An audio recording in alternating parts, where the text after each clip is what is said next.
एक बार एक आदमखोर भेड़िया जंगल से जा रहे 3 लोगों के पीछे पड़ जाता है। उससे बचने के लिए गाड़ी को तेजी से भगाते हैं। तभी वो भेड़िया लंबी छलांग लगाकर उनकी गाड़ी के ऊपर चढ़ जाता है। तभी उनकी गाड़ी का एक्सीडेंट हो जाता है। फिर वो तीनों गाड़ी से निकलकर पेड़ पर चढ़ जाते हैं।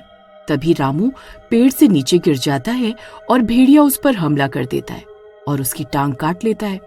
तभी एक लड़की जंगल से भागती हुई आती है और बंदूक चलाती है, जिससे डरकर वो भेड़िया वहां से भाग जाता है। फिर वो लड़की उन्हें अपने झोपड़ी में ले जाती है। वहां उन्हें पता चलता है कि वो आदमखोर भेड़िया उस लड़की का पिता है, जो एक भेड़िए के काटने की वजह से आदमखोर भेड़िया बन गया है। अच्छा, तो वो भेड़िया तुम्हारा पिता है? अरे हाय, वो कमबख्त भेड़िया तो मेरी टांग ही चबा गया। आहा, अरे बहुत दर्द हो रहा है। सुमन, मुझे इस बात का बहुत दुख है कि तुम्हारे पिता के साथ ऐसा हुआ। मुझे कुछ समझ नहीं आ रहा कि मैं क्या करूं। वो सब गांव वालों के लिए खतरा बन चुके हैं। अब वो मेरे पिता नहीं है, उनका अंत होना बहुत जरूरी है। तुम्हारे पास बंदूक है, चलो जंगल में चलते हैं और उसे ढूंढकर गोली मार देते हैं। मैंने कोशिश की थी, लेकिन उन पर गोली का कोई असर ही नहीं होता। अरे भाई, सब दरवाजे खिड़कियां बंद करो और सो जाओ। सुबह होते ही हम सब यहाँ से निकल जाएंगे। तभी उस भेड़िए की आवाजें आने लगती हैं। अरे मर गए रे। अरे ये कमबख्त फिर से आ गया। अरे अब क्या करें? डरिए नहीं, वो अंदर नहीं आ सकते। मैंने सभी दरवाजे और खिड़कियों पर लकड़ी के डंडे लगा दिए हैं, वो इन्हें नहीं तोड़ पाएंगे। फिर वो सब लोग डरते डरते सोने के लिए चले जाते हैं। फिर आधी रात होते ही रामू का शरीर लाल पड़ने लगता है। वो जोर जोर से कांपने लगता है और अजीब अजीब सी आवाजें निकालने लगता है। तभी उन तीनों की नींद खुल जाती है।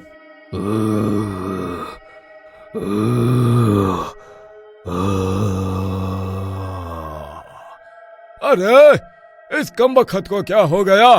ये ऐसी डरावनी आवाजें क्यों निकाल रहा है भाई? पता नहीं भाई, लगता है इसकी तबीयत खराब हो रही है। तभी सुमन की नजर उसके पैर के जख्म पर पड़ती है। अरे नहीं, वही हुआ जिस बात का मुझे डर था। अरे क्या हुआ इसे? इसे उस आदमखोर भेड़िए ने काटा है। अब ये भी उन जैसा बन रहा है। अरे मर गए रे। अरे ये नास मीठा अगर भेड़िया बन गया तो सबसे पहले मुझे ही खाएगा। अरे नहीं, हमें कुछ करना होगा।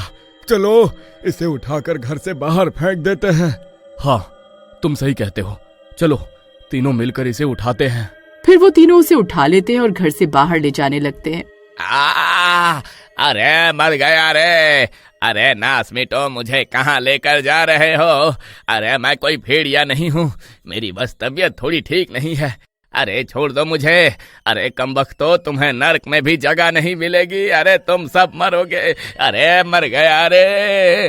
फिर वो तीनों उसे घर के बाहर फेंक देते हैं और जल्दी से घर के अंदर घुस जाते हैं और चुपके से खिड़की से झांक झांक कर देखने लगते हैं। नास मिटो, तुमने ये अच्छा नहीं किया है। तभी रामू का शरीर जोर जोर से कांपने लगता है और वो जमीन पर गिर जाता है और देखते ही देखते वो एक आदमखोर भेड़िए में बदल जाता है।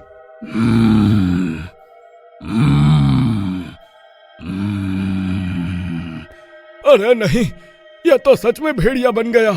मनोज भाई, ये हमें जिंदा नहीं छोड़ेगा। अब क्या करें? पहले एक भेड़िया कम था, जो अब 2 हो गए। फिर रामू भेड़िया घर का दरवाजा पीटने लगता है। दरवाजा खोलो, मैं किसी को जिंदा नहीं छोड़ूंगा। मुझे बहुत भूख लगी है, मुझे इंसान का मांस खाना है। तभी वो भेड़िया जोर जोर से आवाजें निकालकर दूसरे भेड़िए को भी तभी दूसरा भेड़िया भी वहां पहुंच जाता है और दोनों मिलकर दरवाजा पीटने लगते हैं। जल्दी दरवाजे को बाहर की ओर धक्का दो, नहीं तो ये दोनों मिलकर ये दरवाजा तोड़ देंगे। अरे सुमन, अब क्या करें? कोई तो रास्ता होगा इन भेड़ियों से निपटने का। ऐसे हम इन दोनों को ज्यादा देर तक रोक नहीं पाएंगे। अरे जल्दी कुछ करो भाई। अरे मैं अभी नहीं मरना चाहता। हाय रे। तभी दोनों भेड़िए मिलकर दरवाजा तोड़ देते हैं और अंदर घुस जाते हैं। वो तीनों दूर जाकर गिरते हैं। अरे मर गए रे। अरे मेरी तो कमर ही टूट गई। मैंने कहा था ना, तुम सब मरोगे। अब तैयार हो जाओ, आज रात तुम्हें खाकर ही अपनी भूख मिटाऊंगा। तभी सुमन जल्दी से बंदूक उठाती है और दोनों भेड़ियों पर फायर करती है, लेकिन सच में गोलियों का उन पर कोई असर नहीं होता। पागल लड़की, इस बंदूक से तो मुझे नहीं मार सकती। तभी सुमन भागकर रसोई में जाती है और एक कपड़ा जलाकर दोनों भेड़ियों के आगे फेंक देती है। आग देखकर दोनों भेड़िए एक पल के लिए रुक जाते हैं। यही सही मौका है, चलो भागो यहाँ से। अरे भागो रे भागो, अपनी जान बचाकर भागो। ये नास मिटे भेड़िए तो हाथ धोकर ही पीछे पड़ गए हैं। फिर तीनों किसी तरह खिड़की से कूदकर जंगल में भागते हैं। दोनों भेड़िए उनका पीछा करते हैं।